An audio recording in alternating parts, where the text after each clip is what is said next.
Greetings, every pony! I am Keyframe, and I will be your guide for today's tour of the Brony Gallery.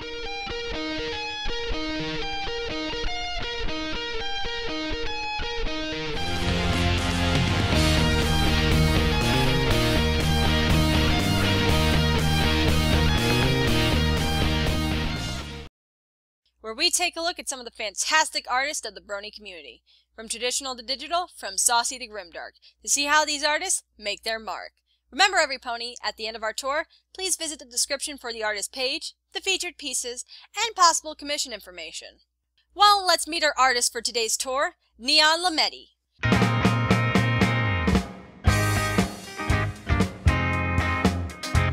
Neon is a newcomer to the Brony art world, only being on DeviantArt for less than a year. But let me tell you folks, the contributions she's made so far are just fantastic. She has this clean, vibrant style that I would expect to see in one of the IDW comics, with her bright colors and bold yet crisp line art. The style to her character design is quite unique and has a lot of life to it. Speaking of life, one of my favorite aspects about her style is her poses. She allows some elasticity to her subjects, which adds this nice bounce and weight to them. But this is just a mere synopsis of her general style. Which of her pieces are in today's Brony Gallery Hall of Fame? Well, let's check them out.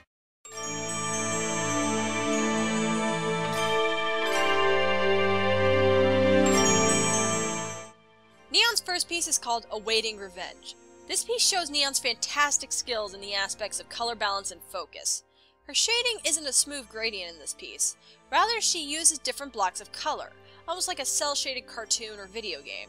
It really does give Sombra, and the entire piece, a strange, crystalline feel. You know, given it's Sombra, it's not that surprising. Sombra's pose and expression really does bring the gravitas into the scene, giving our neighborhood shadow pony a real threatening aura. If only they did that on the show. The simplistic use of the hazy background and overhead lighting, as well as utilizing some very nice muted blues and whites with these elements, makes Sombra's dark red and black color scheme, along with the strikingly saturated green and violet eyes, pop right off the picture. The next question, though, is, what is it like when she's trying to emulate a whole other medium when she's coloring digitally? We're about to find out with her second piece, Maniac.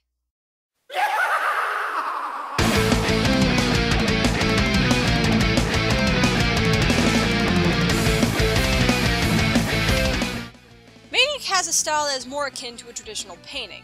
First of all, it was a great choice to pick Maniac for a style like this, given her loose mane is so fitting for the broad brushstroke heavy style that is seen here.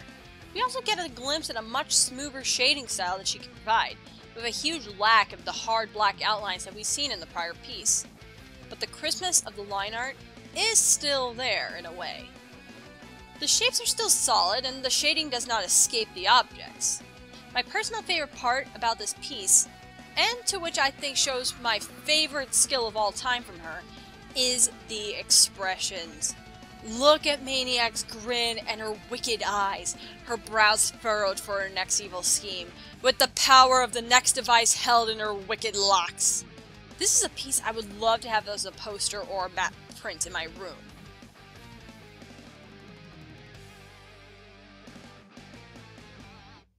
Now, we've seen her emulate traditional style. How about when she goes full out traditional? Attention! Attention! This piece has done the impossible. It made me enjoy the rainbow power designs.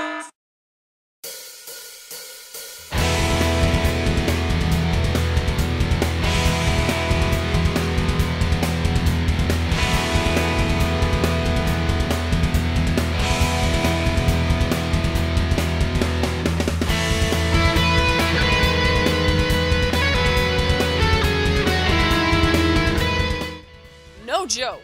Usually I cannot stand anything related to the rainbow power designs, unless it's an alternate interpretation. But this may be the one exception. And I'm not exactly sure what it is, but this piece just enamors me.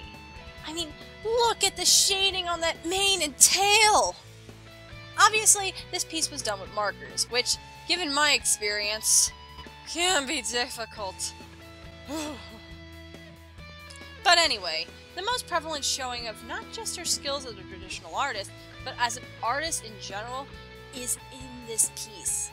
The line work, like usual, is very smooth and consistent, and the colors are very well balanced. Quite a feat for a rainbow-fied rainbow pony. But obviously, the aspect that jumps this piece into extraordinary territory is what I stated before, the shading. She is not afraid to try different shading methods in her pieces, something I can extremely respect. This piece is no exception. The black triangular shading is so strange, but somehow, it actually is able to capture Rainbow's personality in it. I know it's weird to say that, but once you think about Rainbow's boisterous, edgy, and sharp demeanor, it all makes sense. Plus the lighting is just beautiful. Somehow, she was able to emulate Rainbow's seemingly omnipresent mane and tail in her rainbow-powered form in this piece. Heck, she was able to achieve all this, able to get this piece to be featured in the Hall of Fame with just a blank white background. That has to count for something. Really, I expect to see a lot of great artwork by Neon very soon.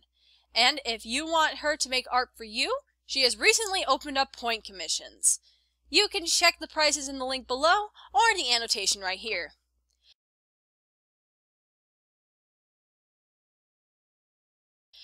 Well, ladies and gentlecoats, this may be the end of the feature for Neon, but it's not the end of her gallery. Be sure to head to her page and support her artwork and what's to come.